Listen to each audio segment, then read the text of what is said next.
Hey everyone, it's the weekly wrap up, and this week it's been a few weeks already actually, but the Yegi Award nominations are back, and last year I was nominated for the Best of Edmonton Award, and of course our master blogger, Master Mac, won that. So if you have anyone to nominate, please nominate somebody for the Yegis at yegis.ca. Next, big thing on my mind this week is Sony. Everyone knows that I love Sony. The Sony Vaio is no more. Sony is selling their Vaio division. I don't blame them because the tablet industry and the smartphone industry have totally replaced the need for a laptop for most consumers. But for media creators like me, laptops and computers are very important, and I'd love to see what turns out of this and what kind of industry is necessary for consumer level creators like me to have something to create videos, to create projects, and things like that. Obviously, the biggest story this week is the Olympics in Sochi, Russia, and we've already won some medals, and this year I'm going to have a retweet or share of every medal that Canada gets without actually posting my own status about it. So this is a shout out from Steve Aldridge, who I went to cadets with.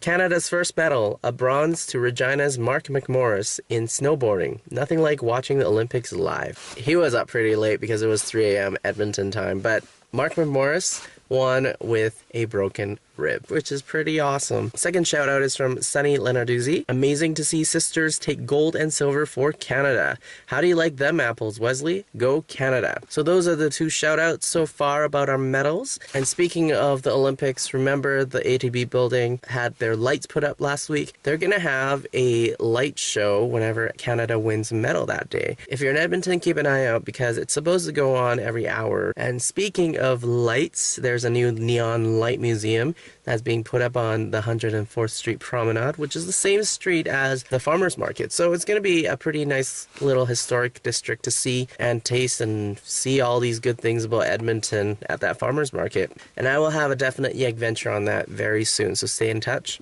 Another thing that opened up this week was the Dinosaurs exhibit at the U of A Faculty Extension at Enterprise Square Galleries. That was a mouthful. I have a video on that, really cool specimens there to check out. So coming this week, obviously, is the rest of the Olympic Games as week 1 begins.